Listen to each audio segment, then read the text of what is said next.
Hey guys, this is Awesome John 22 coming at you today with another review, this time of Transformers 4 Age of Extinction Leader Class Grimlock. I am a huge Grimlock fan. When I heard he was going to be in the movie, I was super psyched. And while I'm not always a huge fan of the Movieverse figures, while I'm not a huge fan of the Movieverse designs overall every single time, I think some of them are kind of hit and miss. I really love what they're doing with this guy and the other Dinobots, making them knights. I think it's fantastic, and I think Grimlock in particular looks really, really great. Cannot wait to see him in the movie. The question, though, is, does this figure live up to Grimlock? Is it a figure worth buying? We all know by now, because I'm really late with these reviews, despite the fact that I am actually reviewing these figures fairly soon after their release compared to most of my other reviews. But we all know there are two versions of this character already out in figure form.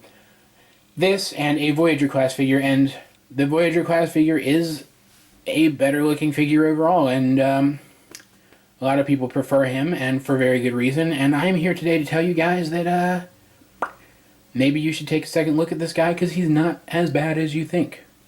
And I'm going to do my very best today to explain to you why I feel this way. As usual, we are going to start by taking a look at his alt mode, which in this case is a freaking Tyrannosaurus Rex. Hand of applause for that. Okay, I'm never going to do that again, I promise. So let's go ahead and get him transformed through the power of jump cuts. And this being a review of a Beast Transformer, first of all, we're going to take a look at a lot more in the alt mode than we would on, say, a car Transformer or the likes. We're going to get to look at some articulation and whatnot. So, getting a close look at Grimlock here, you can see he doesn't look too bad. There have been a lot of complaints about this figure, and I certainly see where they're coming from, but if you look here, the way I've got him posed, standing higher up instead of stretching his body out horizontally, he actually doesn't look too bad. His proportions are still pushed forward a little too much, as many other reviewers have said, and many of you, I'm sure, have seen in screenshots and whatnot, but overall he looks pretty good. But I mean, that chrome, guys, that chrome, I hate it. I don't like chrome on figures, and it could be worse. My lights are actually reflecting off of it quite a bit. You can see chrome all through here, all through his head. Great jeweled eyes. I just want to point that out before I forget. But the chrome is everywhere. It's everywhere. I mean, not really. It's just right there and on his head. But it's chrome for chrome's sake, and I don't like it. Go away, chrome. No, I just wish. Like, look at this. This really nice gold that makes up his lower back and tail. Why couldn't that have continued up through here? That would have been awesome. It would look so good. But I'm freaking out a little too much. Let's move on to articulation. He has little dinky T-Rex arms that can move in two spots. He can rotate at his hips and at his knees, and a little bit at his feet. So you can get a whole mess of poses out of this guy. You can pose him however you want. To show you what everybody's talking about, his head, if you stretch out his head, you can see why some people really don't like this figure. But like I said, just you kind of fold these little flaps up and straighten him up a little bit. And I think he looks perfectly reasonable, and he's definitely quite big. Let's bring in a new Deluxe class figure, which they're a bit smaller than other Deluxes, but it still gives you a decent size comparison. So you can see he stands pretty tall, and hopefully I'll have some screenshots at the end of this video. They'll show off something else that his size allows him to do, but you'll have to wait and see. It's a surprise. It's a surprise for you guys. But yeah, so you can see he's a pretty big T-Rex, and while I think, I mentioned this in the haul video where I showed off getting this guy and the others, that if I had had the choice, I probably would have picked up the Voyager, but they didn't have it.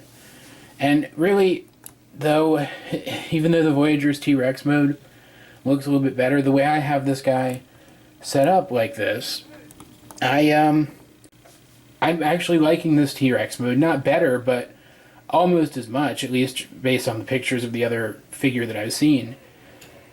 And I think when we get to the robot mode, which will be coming along shortly, obviously, you'll understand why I'm actually kind of happy that I got this figure over the other one. His head should be a little bit bigger. Like, his jaw should probably come down to here and his nose out to here. Speaking of his jaw, he does have a chompy jaw. Me, Grimlock, have chompy jaw. No, I'm never going to do that again. I promise. Anyway. Yeah. Head should be a little bit bigger. Taking a look down here, you can see his body's quite wide, and he has this gap through here, which is partially covered by these, but as you can see, mine are bent.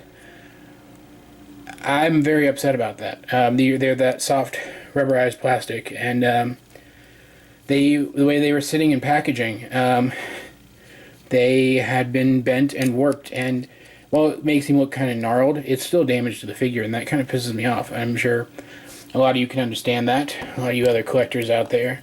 Kids, I don't think would mind, like, buying this as a toy, but there are so many figures in this line that are meant just for kids. I can't see parents picking this up for kids very often. Hear my dogs in the background there, as per usual with my reviews. So, anyway, that is the T-Rex mode. I think it looks fine. I think it looks actually quite good, depending on how you pose it. I tried playing around with it, looking for some additional optional transformation bits, thinking maybe the instructions were a little off and his proportions could get better with transformation, but there's really not much you can do. This is the best I've found, but I think it works out for the best. So moving on to transformation, let's start by straightening out his dinky little T-Rex arms. They're so dinky. We'll straighten those out, put them against this panel here, on both sides of course, and then we're going to kind of fold these out to get them out of the way a little bit, because don't want to warp them any more than they're already warped. And we're going to straighten out his head, leave the flaps up. It doesn't really matter, but I leave the flaps up. Come here to his back, and just kind of wriggle this whole bit off. And it's really stiff because it fits on these little chromed pegs. And of course the chrome has made the pegs thicker, and that's actually a problem in a couple spots on this figure. We'll get to that in a minute. We come here, and we're gonna split this, which is the second place where it becomes a problem, because there are chrome pegs again in this back bit, and so you kind of have to, I'm trying to do this from behind the camera, I've never done it, there we go, you have to kind of wiggle it, loosen it, and then just give it a good pull. Exactly like I just did, you guys saw it. And we're going to come here. You can see there's the two, wait, if camera will focus. There we go, two chromed pegs. Unfold this, you can kind of see where his transformation's going already. Come under here, and this, sorry, I'm fumbling my camera a little bit. You can see these are actually pegged in right there on the legs and right there on the legs. Holds everything together very nicely. This kind of seems like it is a little bit of a, I don't know, cluster F transformation, but it really isn't. Everything holds together very, very well. And anyway, come here, and I almost forgot, unpeg his legs from this post that has the head on it. Bring the head up kind of out of the way. Bring these down first, these back pieces. Well, they will be back pieces. They're part of his underbelly right now. Bring those down, and then bring this up just to kind of get it out of the way. Have it rest kind of like that. Moving on to the legs. The legs actually are very cool. I like the legs a lot. We're going to lower this down a little bit. I think that's what we do. No, we're going to leave it up. Never mind. We're going to leave it up. And we're going to fold this in, and you can see this kind of round area is going to fit into that round area, and it does that on both sides.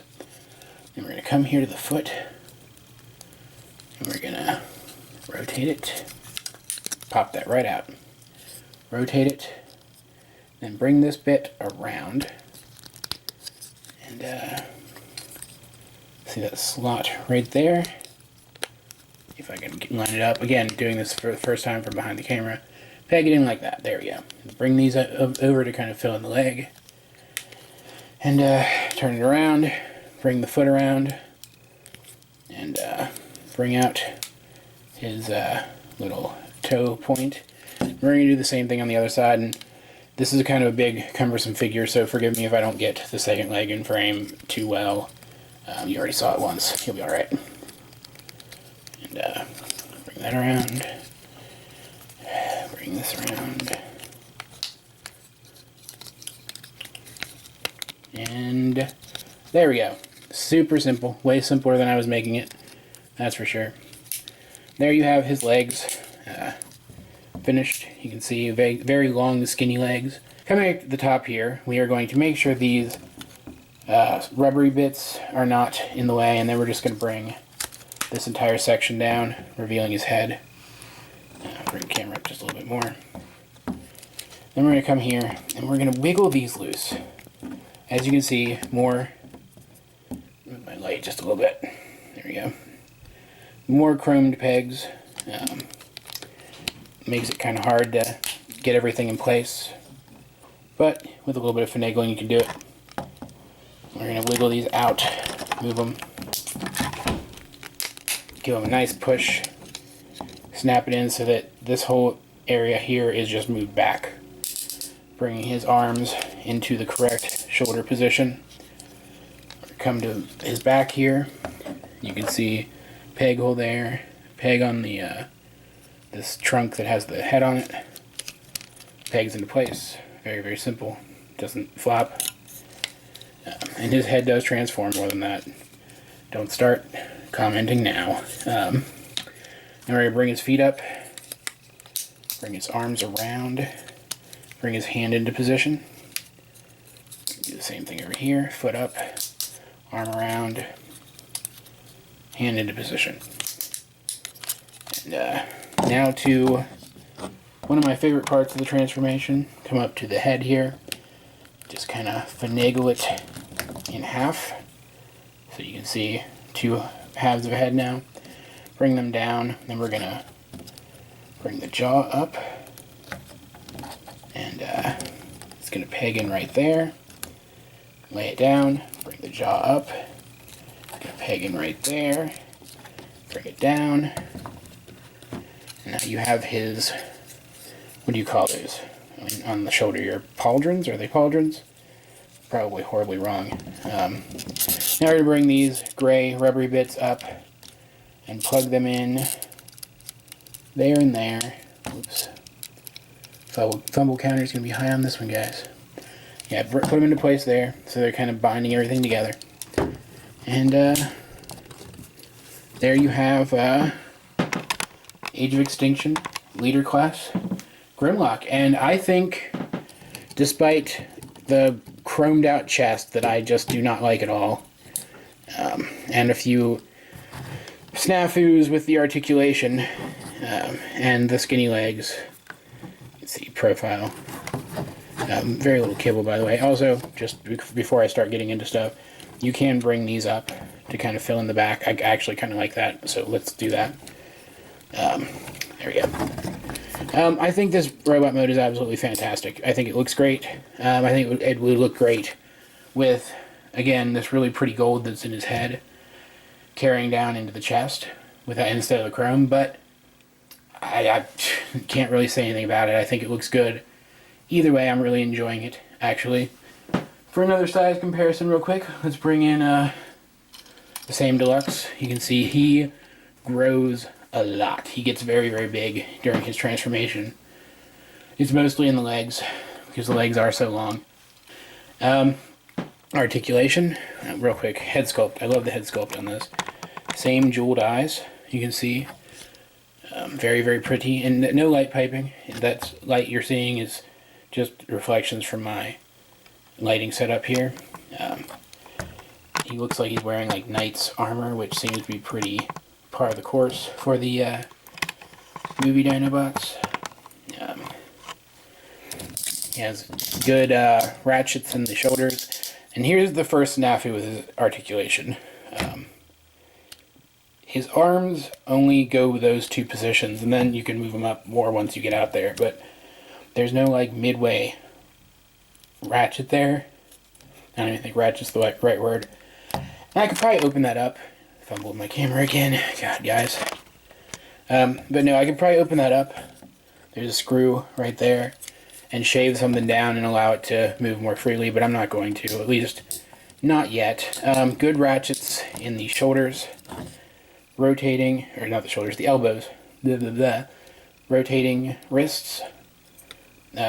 Rotating legs. Ratchets in the knee.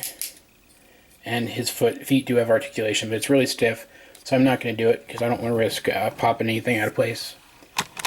But that's his articulation. He has his weapons, which are made up of this bit here. You just kind of wiggle them apart and come here, push and pull this black bit out, and then fold these really kick-ass spikes into position. We're going to come here and this tab here plugs into the slot here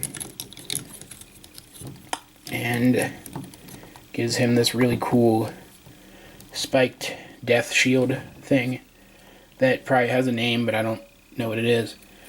Then we have this, which I think this is really cool. I don't know if anybody else has pointed this out, but this assembly can actually work as a sword, like the classic Grimlock sword. Just wanted to point that out. But it also becomes I believe it's called the Dragon Tooth mace, even though he's a dinosaur. You just kind of fold it around. And now he has this really cool mace that he can hit you with. And that just, him all kitted out like that, and it all holds in place very well. Even the shield, which looks cumbersome, it holds in place very, very well. All kitted out, this guy just ends up looking even better. And I really like it. I really like this robot mode. And in fact, the amount to which I like, the level to which I enjoy this robot mode really makes up for any misgivings I have about the beast mode. And I think it should for you too, if you are a fan of this character, if you're a fan of this design, if you're a fan of the movie designs in general. I think you should at least give this figure more than just a cursory glance. At least consider picking it up. I know it's a little bit steep, paying almost $50 for this thing, but I like it. I think it's worth the money, and it is a very well-sized Grimlock. Show you here with the next figure I'm going to be reviewing, the Evasion Mode Optimus Prime. You can see that's about the scale to which I would expect Optimus and Grimlock to be. And I mean, that's just great. But really, it's up to you guys. I'm not gonna say this is the best figure of the line because it's far from it. In fact, I'd still say somebody doing the lawn outside my apartment. I apologize for that, if you guys can hear that. I think in terms of like design-wise overall, the Voyager class figure is probably a better figure. But this one is still very, very cool and definitely worth taking a look at. So guys, like, subscribe, leave a comment down below if you feel so inclined. In the description below is a link to my blog, as well as to my collections video. Check out the latter if you see anything that you would like me to review. Let me know and I'll see what I can do. This has been AwesomeJohn22, and I will talk to you guys later.